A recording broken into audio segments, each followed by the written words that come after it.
Isang kababayan nating OFW na umuwi noong Enero ngayong taon na kumukuha lang ng police clearance para sana sa requirements ng solo parents benefits. Sa kulungan ng bagsak dahil inaresto siya matapos makita sa record na meron siya nakahaing warrant of arrest na sinampa sa kanya ng dati niyang amo sa Pilipinas. Arestado ay sa dating OFW sa mismong police station sa Quezon City habang kumukuha siya ng police clearance. Nadiskubre kasing may arrest warrant pala siya para sa kasong pagnanakaw na isinampa ng dati niyang amo. Itinanggi ng akusado na nagnakaw siya. Yan ang unang balita ni James Agustin. Ate Marisa ay binabaan ng warrant. Kukuha lang ng police clearance sa 54 anyos sa babaeng ito, pero hindi na siya nakaalis sa Project 4 Police Station sa Quezon City. Nadiskubre kasi na mayroon siyang existing warrant of arrest para sa kasong qualified theft. Agad itong isinilbi sa kanya ng pulisya.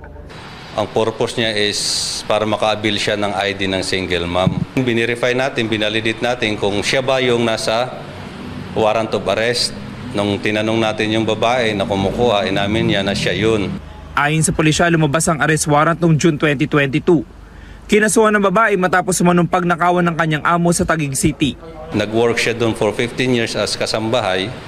Then, pinailan siya ng kaso na qualified theft ng amo niya kasi nawalan ng almost 90,000 pesos. Matapos ang insidente, nagtrabaho pa na mahigit isang taon sa ibang bansa ang babae bilang staff ng salon.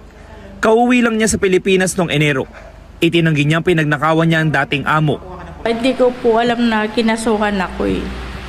Tapos nakapunta po ako dito dahil may kamag-anak po ako dito sa Project 4. Yung allegation po na kayo nagnakaw doon ng pera, ano masasabi? Hindi po totoo yun. Nagtrabaho po ako sa kanila ng 15 years pero hindi ko po nagawa ng ganun.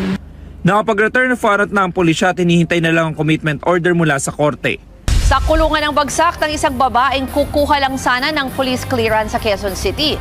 Agad inaresto ang babae na may existing palang arrest warrant para sa kasong pagnanakaw.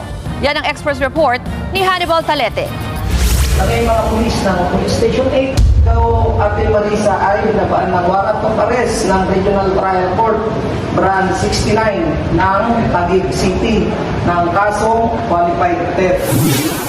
Agad binasahan ng Miranda rights ang babaeng ito ng mga tauhan ng Quezon City Police District. Ang 54 anyos na babae, kukuha lang sana ng police clearance kahapon. Gagamitin daw niya ito para sa benepisyong ng mga solo parent. Pero sa halip na clearance, arrest warrant ang isinilbi sa babae. Ayon sa pulisya, mayroon pala siyang existing warrant para sa kasong pagnanakaw. Then binirify natin, binalidate natin kung siya ba yung nasa warrant of arrest. Nung tinanong natin yung babae na kumukuha, inamin niya na siya yun.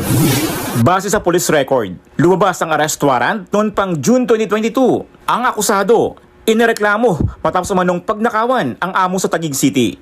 Nag-work siya doon for 15 years as kasambahay.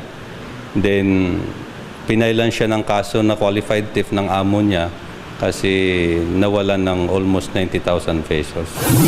Matapos niyan, nagtrabaho pa ng mahigit isang taon sa ibang bansa ang babae bilang staff ng salon at kauwi lang sa Pilipinas noong Enero. Mariin naman niyang itinanggi ang alegasyon sa kanya.